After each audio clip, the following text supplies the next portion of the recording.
আসলে মূলত প্রথমে আমি বিক্রি করার জন্য আনি নাই, আনছি আমার খামারের জন্য, মানে দুধ উৎপাদনের জন্য। আমি মূলত দুধ বিক্রি করি। এখন আমার এখানে ৮০-৯০ টাকা করে দুধ বিক্রি করি।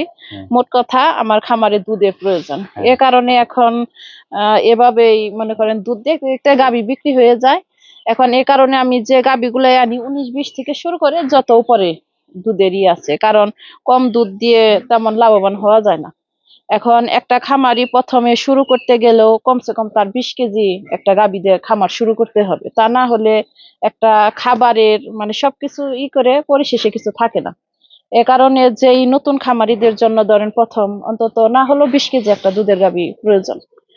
আর বড় বড় খামারিরা ভাই এখন তো মনে করেন ওই কম দুধের গাভী নেয় না, এখন ২৫-৩০ উপরে যা আছে মনে করেন যে গাভীর ইনশাল্লাহ সব খামারিরাই ভালো জাতমান গাভী ছাড়া গাভী সংগ্রহ করে না। এখন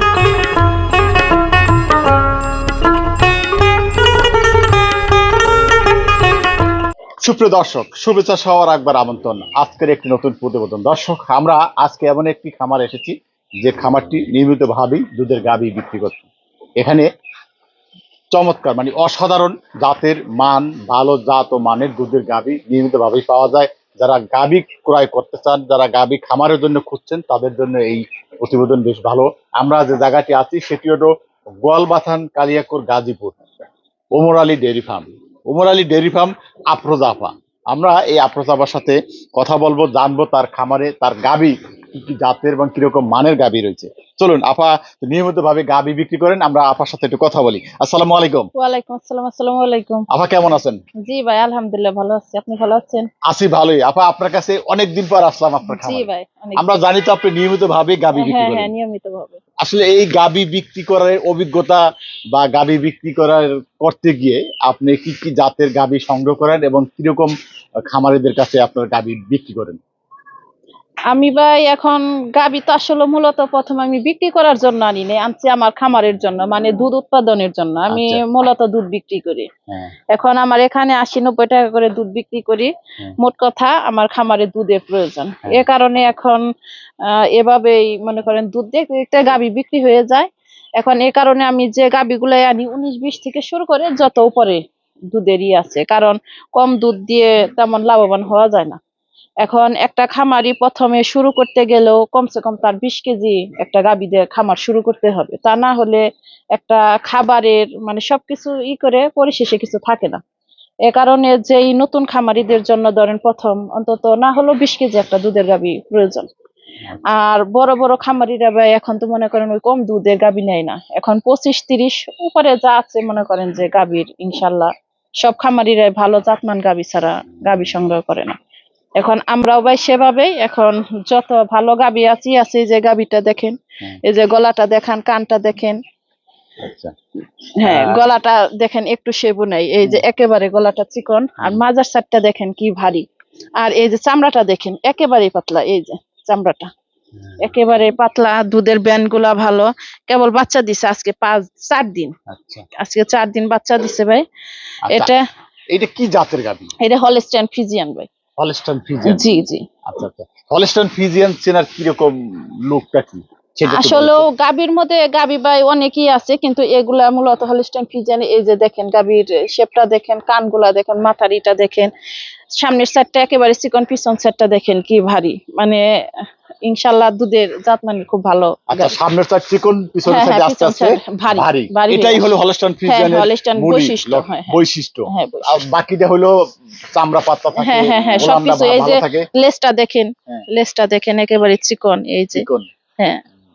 আচ্ছা, এই সবকিছু দেখে শুনে এটি একটি একদম পরিপূর্ণ হলস্টাইন ফ্রিজিয়ান জাতের গাভী। হ্যাঁ হ্যাঁ হ্যাঁ। আচ্ছা, কত পার্সেন্ট মানে আমি এবার আসলে এটা বলা যায় না, কারণ অনেকেই বলে 100, যেমন এটাকে 100 বলে। আমাদের দেশে আসলে 100-20 বলতে আসে না, আমাদের দেশে 65 থেকে 70-75 এরকমের মাধ্যমে থাকে, কিন্তু বলা হয় 100% একটা গাভী হলে তো মানে 40-50 কেজি দুধ হবে।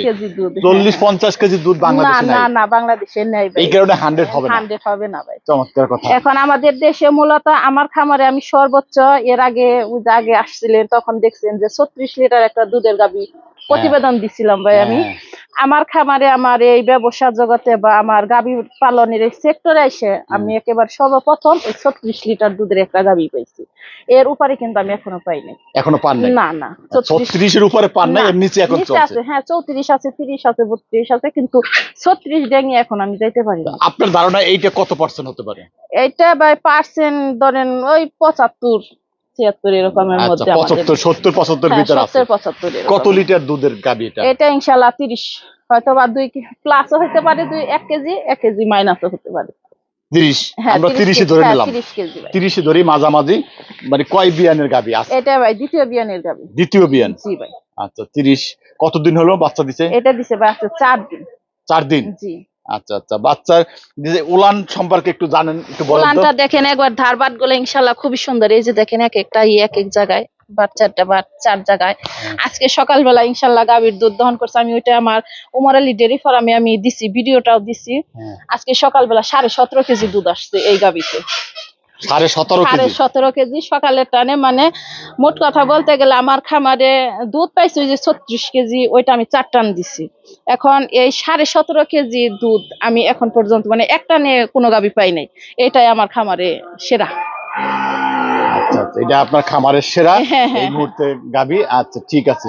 এটা তো আপনি বলছেন যে আপনি মূলত দুধের ব্যবসা করেন। জি জি। মানুষের চাহিদার কারণে গাভী বিক্রি করেন? হ্যাঁ হ্যাঁ, এখন আচ্ছা। মানুষ আসে, আইসা দেখে, দেখা যদি কারো পছন্দ হয় তাহলে ভাই গাভী নিতে পারবে। কিরকম দাম চাচ্ছেন? দাম সম্পর্কে না, দাম চাবো না ভাই, আমার খামারে সরাসরি আসবে, এখন বাচ্চা দিছে, দুধ দেখবে, বাচ্চা দেখবে, গাভী জাত মানতে তারপর পছন্দ হলে সরাসরি ভাই দামাদামি। আচ্ছা আচ্ছা আচ্ছা, আসবে দেখবে তারপরে দামাদামি হবে? তারপরে দামাদামি। আচ্ছা, তারপরও এটা আনুমানিক একটা টার্গেট? না, আনুমানিক ভাই বলবো না, কারণ আমি প্রতিবেদন দেই। আমার এই যে 2 দিন আগে প্রতিবেদন গেছে, আমি কখনো এই প্রতিবেদনে আমি দাম বলি না। আচ্ছা, আরেকটা, তাহলে আমি একটা জিনিস জানতে চাচ্ছি, আপনার খামারে কত থেকে কত টাকার ভিতরে গাভী পাওয়া যাবে?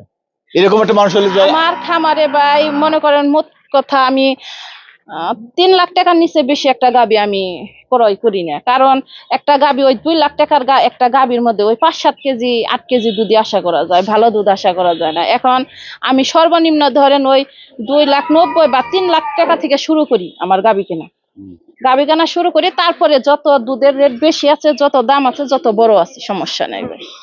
কিন্তু ওই আমি 2 লাখ টাকা 2.5 লাখ টাকার মধ্যে কোনো গাভী ভাই আমি কিনি না আমার খামারে, কারণ ওগুলা দিয়ে ভাই আমার খামার চলবে না, বা যারা নেয় তাদেরও চলবে না ভাই। আচ্ছা আচ্ছা, আপনার কথায় একটা জিনিস মানুষ বুঝতে পারলো। ঠিক আছে, আমরা এই গাভীর এবার পরবর্তী গাভীটার সম্পর্কে একটু যেভাবে এইভাবে জানতে চেষ্টা করি। দর্শক দেখুন, এই যে গাভীর সম্পর্কে একটু বলেন। এটাও ভাই হলস্টাইন ফ্রিজিয়ান। এটাও ভাই এই যে দ্বিতীয় বিয়ান, 6 দাঁত। এই যে দেখেন, হ্যাঁ হ্যাঁ, গলাটাই দেখেন, এটা এই যে কিছুক্ষণ আগে বাচ্চা দিছে। এই যে গলাটা, হ্যাঁ হ্যাঁ হ্যাঁ, গলাটাই দেখেন একটু কম্বল নাই, শিংগুলা খুব সুন্দর, কানগুলা ছোট। এই যে পিছন সাইডটা দেখেন খুবই ভারী ভাই। এই কিছুক্ষণ আগে বাচ্চা দিছে, বকনা বাচ্চা। আগে বাচ্চা দিয়েছে? কিছুক্ষণ আগে বাচ্চা দিয়েছে। সে কারণে কিন্তু আর এর কি কয় বিয়ানের এটা? এটা দ্বিতীয় বিয়ান ভাই। দ্বিতীয় বিয়ান? হ্যাঁ হ্যাঁ, জাতমান খুবই ভালো। এটাও ভাই 30 এর গাভী ইনশাআল্লাহ। এটাও 30 এর? হ্যাঁ, এটাও 30 এর গাভী। আচ্ছা আচ্ছা, এটা 30 এর গাভী? জি জি, এই দুইটা গাভী আমার ওই একই এর গাভী ভাই। আচ্ছা, এটা নিয়ে আরেকটু জানতে চাই, এই যে 30 এর গাভী, ওইটার ধরন আর এইটার এই বডিটা কিন্তু একটু ভিন্ন। ভিন্ন থাকলেও ভাই, ভিন্ন থাকলেও এক একটা এক এক রকম হয়। যেমন ওই গাভীটা একটু সরু হয়ে আসছে, পিছন সাইডটা অনেক ভারী, এটারও কিন্তু পিছন সাইডটাই ভারী। এখন ওইটার শোলানটা যে এটা আর একটু মানে স্বাস্থ্যবান। হ্যাঁ, একটু স্বাস্থ্যবান, এই কারণে যেমন এটা এরকম দেখা যাচ্ছে। আর কিছুক্ষণ আগে বলবা গাভীটা বাচ্চা দিছে, এই কারণে পেটটা এরকম দেখা যাচ্ছে, তা না হলে দুটো গাভী একই রকমের। এই যে উলানটা